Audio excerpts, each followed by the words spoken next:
number sign, asterisk, number sign, 2, 2. So mga ka-Mindtech, may tuturo kasi yung secret dial code sa inyong cellphone na baka hindi nyo pa alam or hindi nyo pa nasusubukan. So itong secret dial code na to is pwede mo i-activate sa inyong cellphone. Take note nga pala, gumagana to sa mga Android device at sa iPhone, subukan nyo na lang. Pero mas preferred ko talaga sa Android phone or smartphone kasi nga gumagana siya. So ano nga ba yung dial code na to at ano yung kayang gawin nito? So ang gagawin natin, pumunta lang kayo sa may dial code ng inyong cellphone or dial app. So eto yon yung may cellphone dyan or may logo ng telepono dyan. Yan yung dial mode dyan. Click mo lang. Then pag napunta ka na sa may dial mode, i-dial mo lang yung code na to.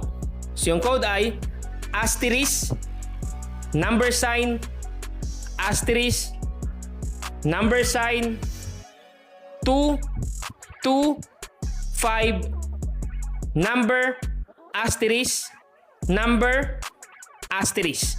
So automatic lalabas dyan yung calendar info. Dito mo pala makikita yung mga events or holidays in the Philippines. So halimbawa, gusto mo makita or i-check yung mga holidays sa kalendary ng cellphone mo, hindi ka na mahirapan pa. So dial mo lang yung secret code or dial code, labas na dito yung mga holidays in the Philippines. So napakalaking tulong nitong calendar information kasi nga kung nahihirapan ka na hanapin yung mga events or kung ilan yung events or holidays sa Pilipinas, sa inyong kalendaryo is hindi ka na mahirapan, idadial mo lang yung sinabi kong code na asterisk number, 225 number, asterisk, at malalaman mo na yung holidays in the Philippines. So hindi lang ito mga ka-Mindtech, yung mga secret dial code na ituturo ko sa inyo, patikim pa lamang to at may susunod pa mga dial code or secret dial code sa inyong cellphone na malalaman nyo na at makakatulong talaga sa inyo once na denial nyo sa inyong cellphone.